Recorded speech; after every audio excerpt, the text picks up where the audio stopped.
Welcome and good afternoon. My name is Braham Shnider and I'll be both your host and presenter for today's webinar.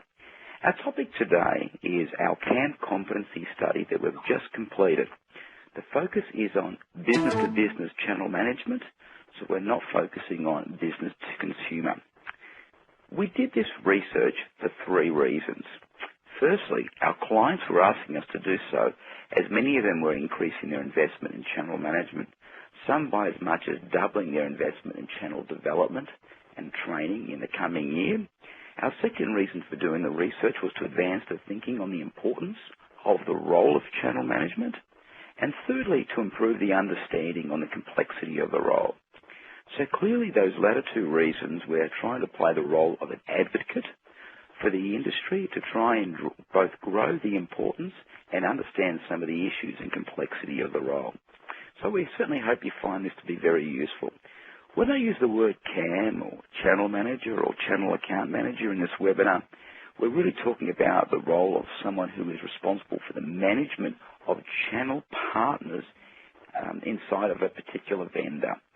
Now, it could also go by the name of Partner Account Manager or PAM or PBM or BPM and all the other versions of naming conventions used out there to manage channel partners. I'm referring to all of those roles when I'm talking about the role of the CAM.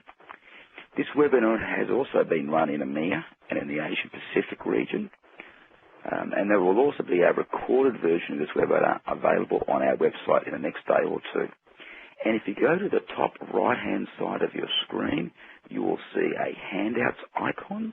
And if you want, you can at any stage throughout this webinar download a PDF version of the slide deck. So let me just do a quick introduction of myself. My name is Braham Shnider. I am the CEO and founder of Channel Enablers. There are many on the call today that I know very well, and there are some on the call I've never met before. So let me just do a brief introduction to myself, and then we'll make a start on the webinar. So I started Channel Enablers 11 years ago. In that time, I've had the benefits of working across 25 countries around the world with over 50 customers personally, specifically on developing channel teams.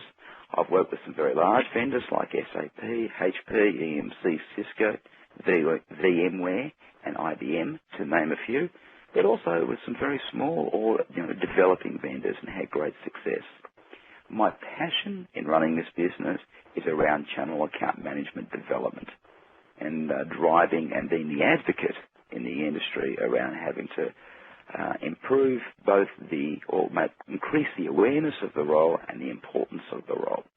So I'm really looking forward to presenting today's webinar topic. What I'm going to cover, and I expect this will take somewhere around 35 to 40 minutes for those that need a time check, is take you through the scope of the research, spend some time taking you through the data, share with you some observations, particularly some of the regional variations in the observations, run through and give you some of our recommendations. What have we learned from the research? What are some of the takeaways? And at the very end, do some questions and answers. Because there are a large number of people on the call, this is set up as a one-way audio broadcast only. But we're very keen to take your questions and comments via a web chat. For those of you new to this live meeting system or want to send us a question or comment, click on the Q&A menu at the top of your live meeting screen on the top left there. That will bring up a Q&A panel. Simply type your question in there and we'll work through them in a Q&A session towards the end of the session. So if you've got a question or comment, please go ahead and send them to us at any time throughout the call. Also, if you're having any technical difficulty, we've also got some people on the line who will also be able to answer any of your queries through the Q&A panel. Also, we'll be conducting a couple of live electronic polls along the way, so please be prepared to click on a response when we ask some questions of our own.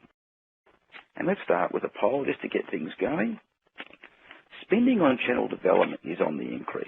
Well, certainly that's our belief. I mentioned earlier in some companies they're doubling their investment in their internal channel development and channel teams. So is your company changing its level of investment in recruiting and training and developing its channel managers for the balance of 2010 and 2011? Can you please click on your answers? So you just click on by going to the left-hand side there. So we've got about a quarter of the people that have now responded, and clearly this is actually very similar to both the results in EMEA and Asia Pacific.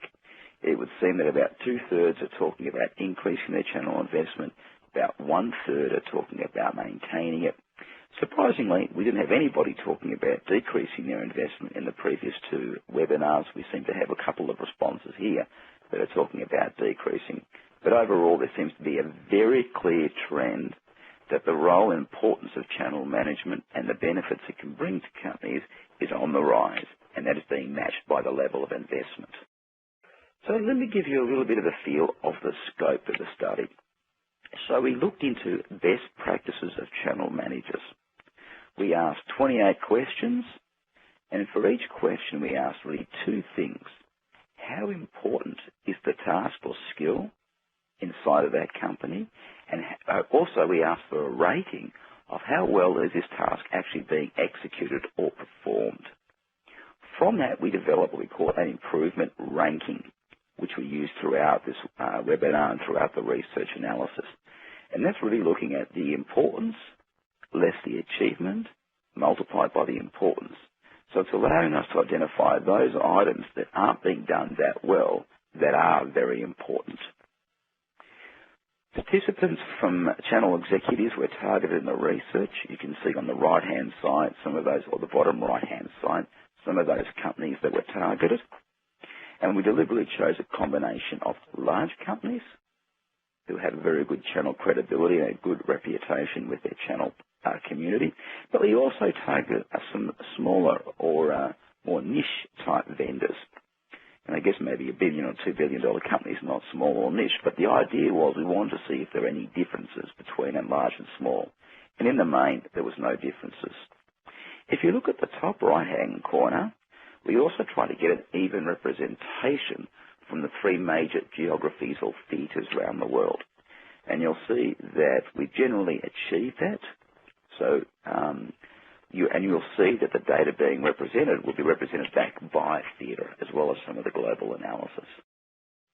There are other skills that a channel manager or CAM needs like any other member of the sales team. That could be product training, that could be fundamental sales training, it could be simply some HR practices that need to be followed inside of a vendor.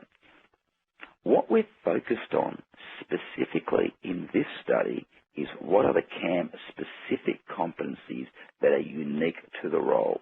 What are the things that a channel manager needs to know to become far more effective in their role over and above what a normal salesperson would need to know inside of their company? And what we did is we tested these competency categories with a number of vendors across all regions to ensure that we were researching the right categories before we undertook the research. And just very briefly, as we're going to spend some time on these, we identified 5 core categories, channel core fundamentals. So that's the management of a life cycle of a partner. The second area was channel business acumen, so that's understanding the business model and investment criteria, working with a partner. The third area was influencing skills. This is what we call channel sales skills. This is the ability to influence a partner to make changes or investments. The fourth area is one-to-one partnership planning, particularly around joint planning.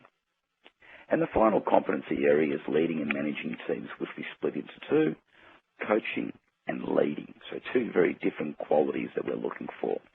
So these were the 5 areas that we researched and we asked the 28 questions all within.